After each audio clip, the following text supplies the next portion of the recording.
As regards the energy money which was allotted in the budget, I will broadly only indicate, and I am sure FS Somanathan will give you specific items for which it is being given. It's not a subsidy which is being given indirectly. It is clearly on two grounds. One, we have to do a transition from fossil fuel to renewable energy. Many of the refineries that Government of India's public sector undertakings have will have to have change of plant and machinery so that they are able to update the machine capacities and be ready also for blending of fuel, because we are bringing in biofuels, we are also bringing in ethanol. So the refineries will have to be updated in their technologies. Second, we also want to make sure our strategic reserves are all filled up adequately. So this is specifically and openly being given to Ministry of Petroleum, Natural Gas with these objectives. So there's no, in fact I'd like to say, in the last 3-4 years, the budgets don't show anything for the reasons which are not mentioned, meaning they show for what purpose they are, and that is the purpose. There is no below the carpet pushing of agenda or keeping something secretive. So the budget states it and spends it on those grounds. But I'll ask Somanathan to give us the further details. So just to elaborate, the 35,000 crores, as Madam has mentioned, has the primary purpose of enabling the public sector oil company refineries to be upgraded to reduce their emissions to meet India's ambitious green targets. So there are emission levels in refineries which have to be reduced, for which certain retrofitting capital expenditure is required. That is one of the purposes. The second is to adapt these refineries to be able to do blending of biofuels along with the petroleum that they already use. And the third is the building up of strategic reserves. I repeat, it is entirely capital expenditure. It is not a subsidy on petrol and diesel.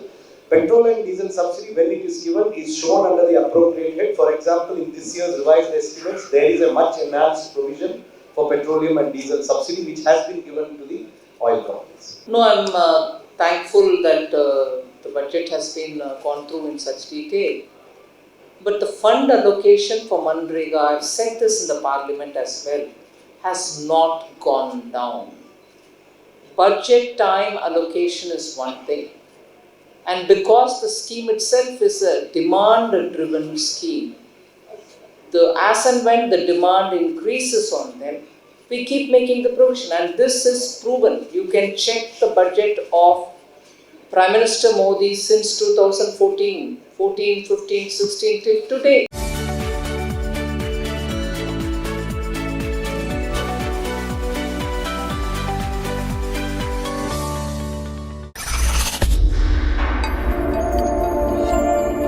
You always see that we've added some more for Parliament to pass, and therefore fully implemented the Mahatma Gandhi Rural Employment Guarantee Scheme.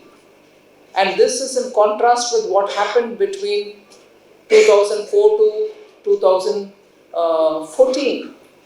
So it is one thing to give at the beginning of the budget, and also equally important to keep responding to the developing situation in the ground, and even more important to fully implement it.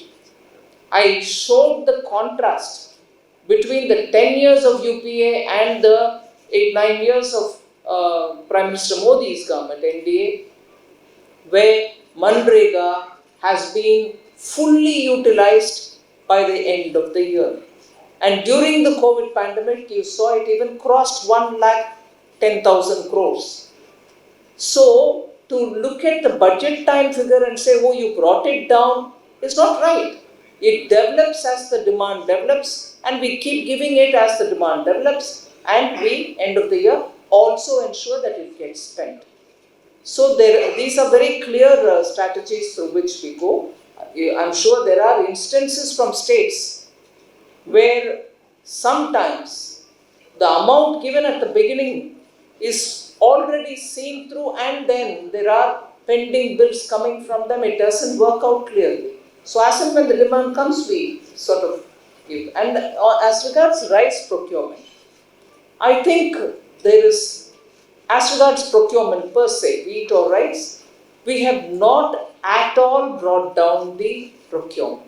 If anything, the quantum of procurement again in these years, these 8 years, compared to the 8 years any time prior, the quantum has gone up, and because the MSP rate is high, even the total amount given to the farmer after procurement is also very high. And even better, the MSP nowadays is directly debited or put into the account of the farmer.